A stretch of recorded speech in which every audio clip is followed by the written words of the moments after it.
주 내게 복 주사 주 너를 지키시고 은혜 베푸시네 그 얼굴 비추사 평안 주네.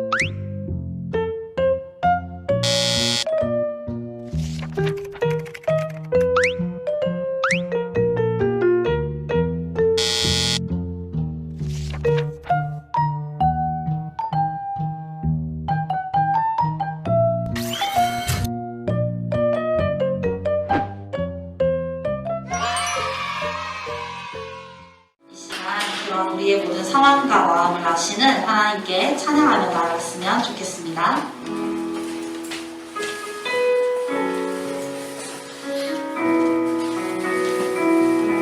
내 마음속 전부를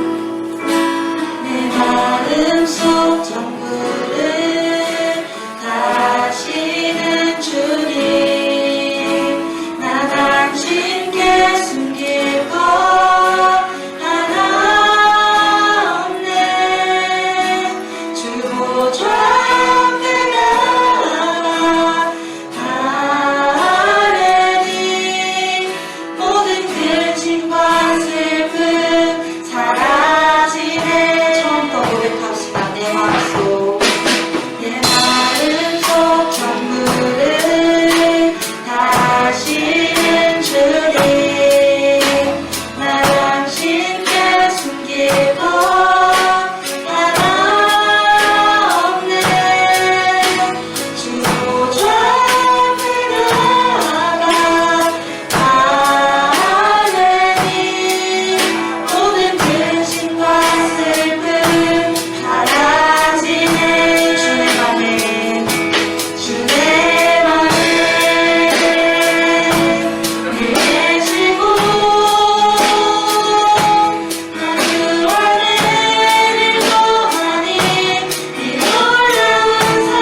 사랑이 많으신 하나님, 오늘도 우리를 예배의 자리에 불러주심에 감사합니다. 벌써 따뜻한 5월이 되었습니다. 여전히 코로나19 바이러스가 기승이지만 우리의 건강을 지켜주시고 일상을 살아갈 수 있게 해주심에 감사합니다. 중간고사가 어느 정도 마무리되었습니다. 고생한 우리 학생들을 위로하시고 새 힘을 불어넣어 주시옵소서. 하나님, 우리가 삶에 지쳐 하나님보다 자신을 더 우선하여 살아왔음을 고백합니다. 주변 상황에 휩쓸리는 연약한 우리의 마음을 용서하시고 긍휼히 여겨주시옵소서. 하나님, 각자의 상황에 따라 온라인 예배와 현장 예배를 병행하며 주의를 지키고 있습니다. 우리가 모임하지 못하고 교회에 나오지 못하니 나태함으로 이어지지 않게 하시고 신앙을 잘 지켜나갈 수 있도록 인도해 주세요. 예배에 나온 모든 이들에게 축복을 더하여 주시옵소서. 이제 말씀을 듣습니다. 눈과 귀가 트여 하나님 말씀에 집중할 수 있게 하시고 또 김강성 목사님의 영육간을 강건함을 부어주셔서 그 뉴스를 통해 증거되는 하나님을 알아가게 해주세요. 또한 예배 가운데 주실 은혜로 한 주를 잘 살아갈 수 있도록 우리의 마음을 지탱해 주시고 중심되어 주시길 기도합니다. 살아계신 예수님의 이름으로 기도드립니다. 아멘.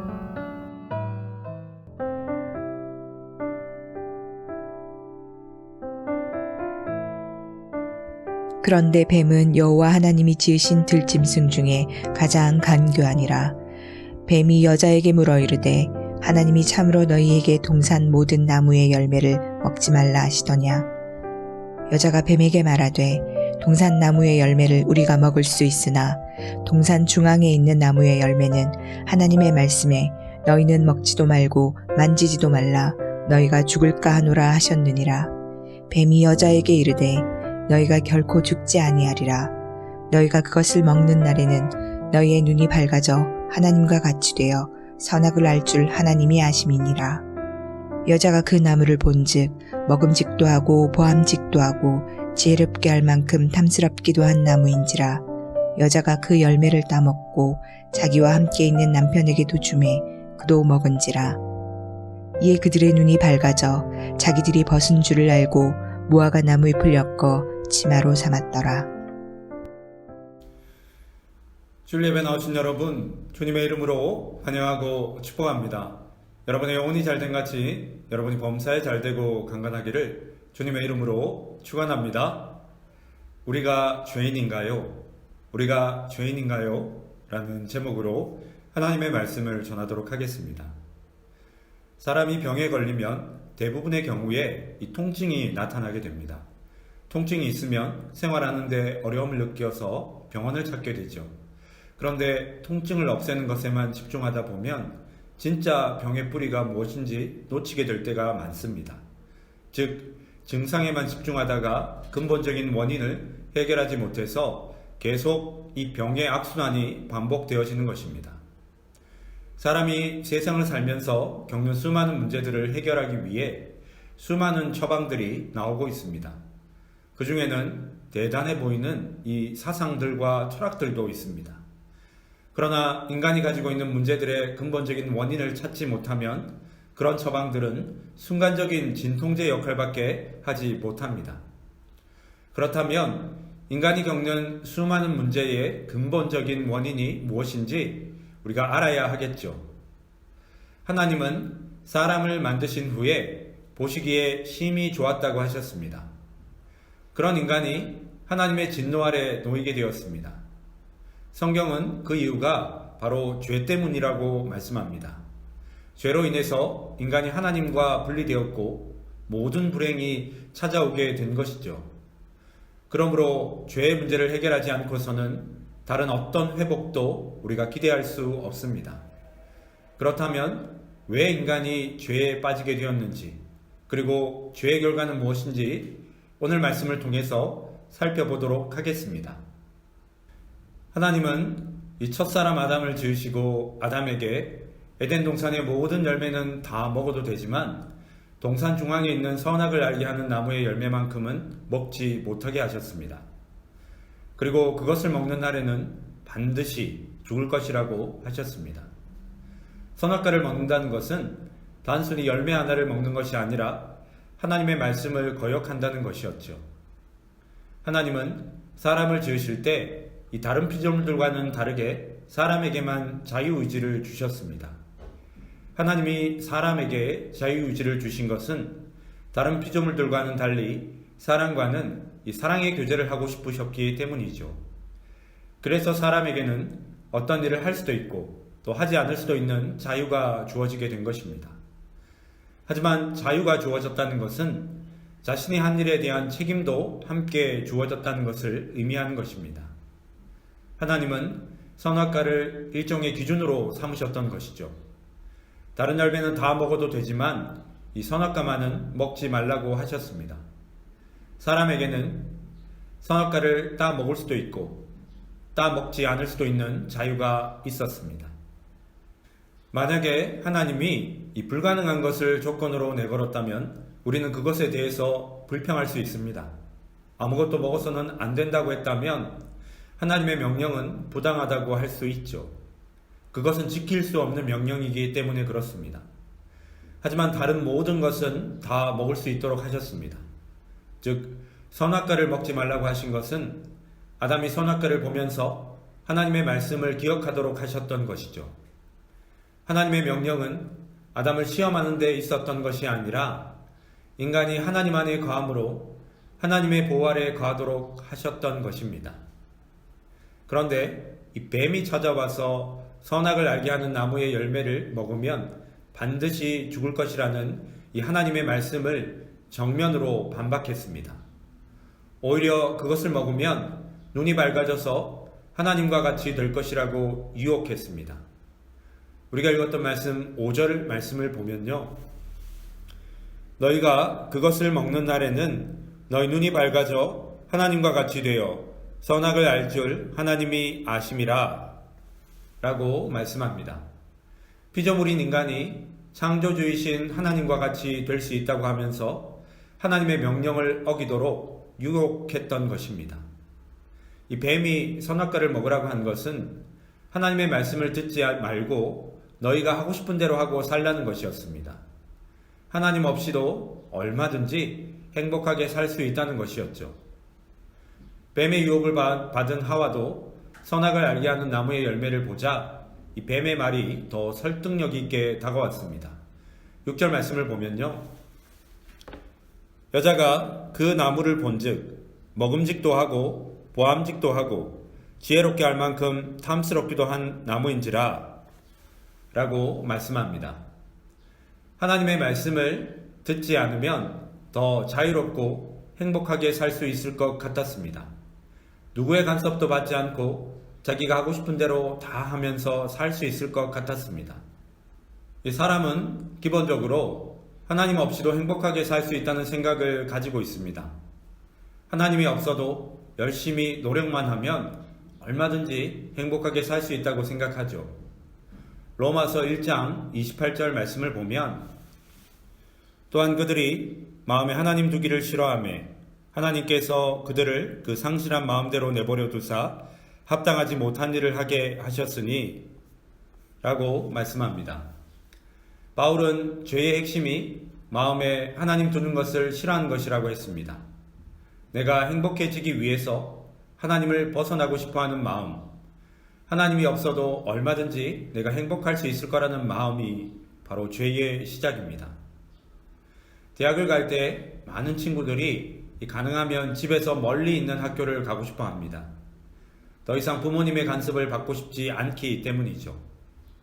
멀리 떨어져서 살면 사실 처음에는 너무 좋은 것 같습니다. 늦게 일어나도 뭐라고 하는 사람이 없고 늦게까지 놀아도 뭐라고 하는 사람이 없습니다. 잔소리하는 사람이 없으니 이것이 참 자유구나 싶은 마음이 들어서 얼마 동안은 행복합니다. 그런데 시간이 지나면요, 그 생활이 오히려 더 싫어지게 됩니다. 나중에는 혼자 사는 게 힘들다 보니까 제때 식사도 못하고 건강관리를 잘 못해서 병에 걸리는 경우도 많이 생깁니다. 그때서야 엄마가 해주는 집밥이랑 이 부모님이 하는 잔소리가 이해가 되고 얼마나 고맙게 느껴지는지 모릅니다. 하나님은 우리를 자기 아래에 두기 위해서 권위로 통제하시는 분이 아니십니다. 하나님의 말씀 아래 거하며 하나님의 통치를 받는 것이 가장 행복한 일이기 때문에 하나님의 말씀하에 거하도록 하셨던 것입니다. 하나님이 우리를 위해서 원래 계획하셨던 모습은 우리가 행복한 사람으로 사는 것입니다. 신명기 33장 29절 말씀을 보면 이스라엘이여 너는 행복한 사람이로다. 여호와의 구원을 너같이 얻은 백성이 누구냐? 그는 너를 돕는 방패시오 내 영광의 칼이시로다. 내 제적이 내게 복종하리니 내가 그들의 높은 곳을 밟으리로다 라고 말씀합니다. 또한 이사야서 43장 21절 말씀을 보면 이 백성은 내가 나를 위하여 지었나니 나를 찬송하게 하려 함이니라 라고 말씀합니다. 하나님이 사람을 지으신 목적이 하나님을 찬송하며 하나님 안에서 행복하게 살도록 하셨다는 것을 성경은 분명하게 말씀하고 있습니다. 그런데 이 사람이 죄로 인해 하나님을 마음에 두기 싫어하면서 세상의 것이 우리의 마음을 차지하기 시작했습니다. 아마 여러분 대부분의 소원은 공부를 잘하는 것일 겁니다.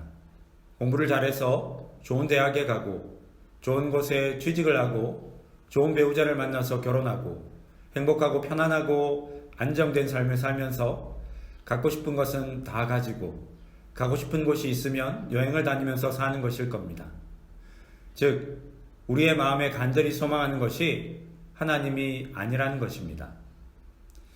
성경이 말하는 죄는 단순히 그 사람이 지은 죄의 행동을 말하는 것이 아닙니다.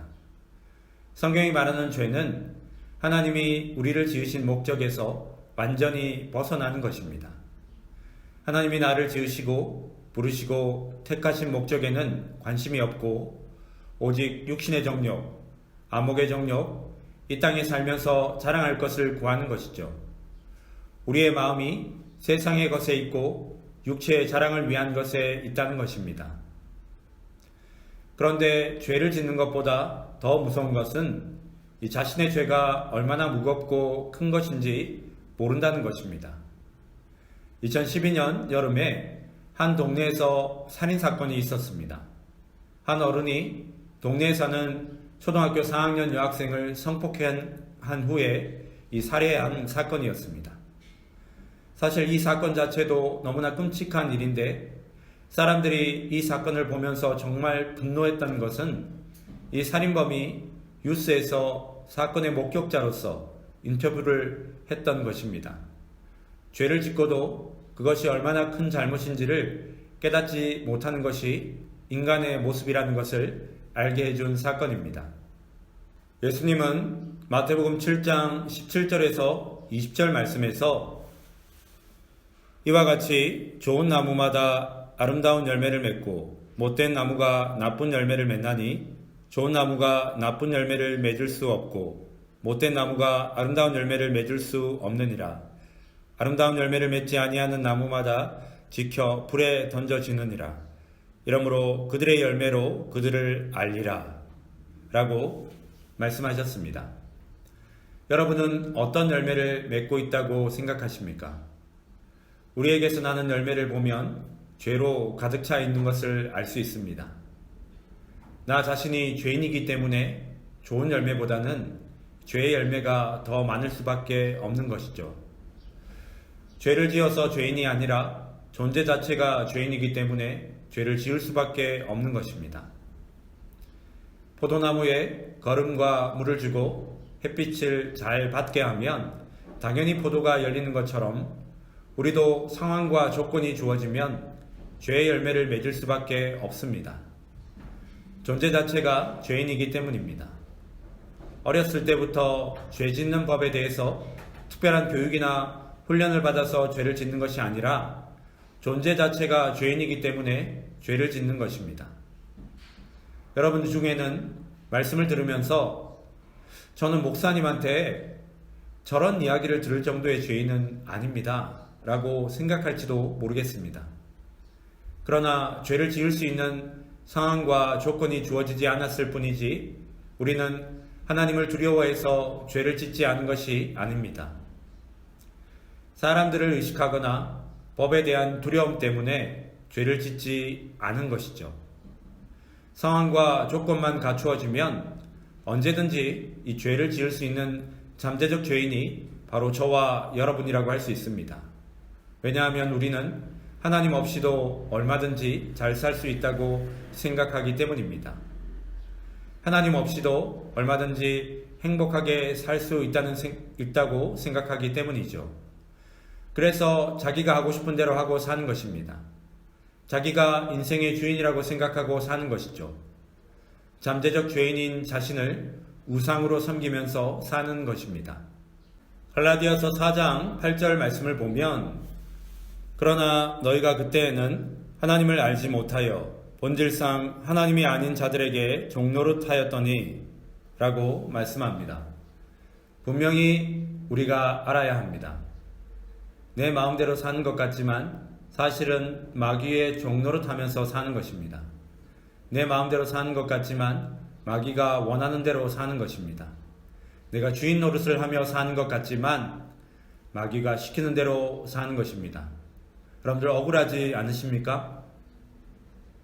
로마서 6장 23절은 죄의 결과에 대해서 분명하게 말씀하고 있습니다. 죄의 삭은 사망이요 하나님의 은사는 그리스도 예수 우리 주 안에 있는 영생이니라. 죄의 삭은 사망이라는 것입니다. 이 사망은 크게 두 가지 의미가 있습니다. 첫째, 죄로 인해서 모든 사람이 죽게 되었다는 것입니다. 히브리서 9장 27절 말씀을 보면요. 한번 죽는 것은 사람에게 정해진 것이요 그 후에는 심판이 있으리니 라고 말씀합니다. 죄로 인해 모든 사람이 죽게 되고 죽음 이후에는 하나님의 심판을 받게 된다는 것입니다.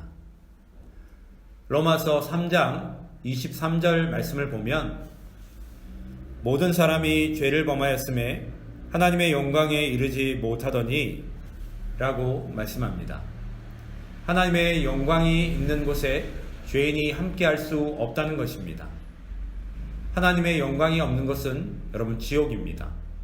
그러므로 죄에 속한 자들은 하나님의 나라에 들어갈 수 없는 것이죠. 둘째, 죄로 인해 영적으로 죽었다는 것입니다. 영이 죽었기 때문에 하나님도 마귀도 천사도 천국과 지옥도 영적인 것도 모르게 된 것입니다. 영이 죽었기 때문에 죄를 지어도 죄라고 생각하지 않고 예배를 대충 드려도 죄책감이 없는 것입니다. 영이 죽었기 때문에 하나님에 대해 알려고 하지도 않고 관심도 없는 것입니다. 죽은 자를 기다리고 있는 것은 오직 심판밖에 없습니다. 성경은 우리가 태어날 때부터 하나님의 심판 앞에 놓인 죄인이라고 말씀합니다. 존재 자체가 죄인인 것입니다. 우리는 죄와 사망의 권세 아래에 살 수밖에 없는 인생들이었습니다. 그런데 하나님은 이런 우리가 심판을 받기보다 구원받기를 원하셨습니다.